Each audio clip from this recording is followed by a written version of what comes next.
यार हद है वैसे। ये वीडियो देखकर तो मेरा दिमाग घूम गया। वज़ीर आला पंजाब मरीम नवाज साहिबा बड़े इत्मीनान से ये कह रही हैं कि 2024 और 25 में महंगाई मुस्तहकम थी और अब 2026 में तो ग्राफ ऐसे नीचे जा रहा है कि बस माशाअल्लाह ही कह सकते हैं। और हद तो ये है कि सामने बैठे लोग ऐसे जोश में तालियां बजा रहे हैं जैसे मुल्क में दूध और शहद की नहरें बहना शुरू हो गई हों।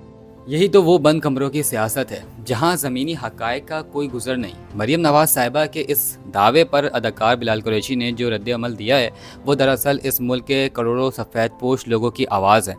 बिलाल कुरैशी ने इंस्टाग्राम पर वो क्लिप शेयर किया और सीधा सवाल दाग दिया कि क्या आप वाकई संजीदा हैं। बिलाल कुरैशी ने इन तालियों को जो नाम दिया है ना वो दिल चीर देने वाला है। उन्होंने कहा कि ये तालियां नहीं बल्कि ये अमीर की चपड़ें हैं जो गरीब के मुंह पर मारी जा रही हैं।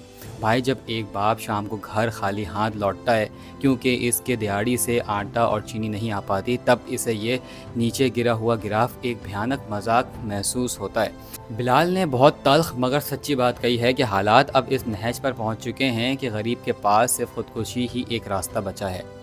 ये तालियां बजाने वाले वो लोग हैं जिनके घरों के एसी कभी बंद नहीं होते और जिनके दस्तरखान पर महंगाई का कोई असर नहीं होता। तालियां बजाना तो बहुत आसान है, लेकिन कभी इस तंदूर पर जाकर खड़े हो जहां रोटी की कीमत हर दूसरे महीने बढ़ जाती है। ये ग्राफ सिर्फ ड्राइंग रूम मेज़ में अच्छे लगते हैं, बाजार की हकीकत तो ये है कि आवाम की कमर दोहरी हो चुकी है। जब तक तालियों की गूंज गरीब की सिसकियां नहीं सुन लेती, ये सब एक दिखावा ही रहेगा।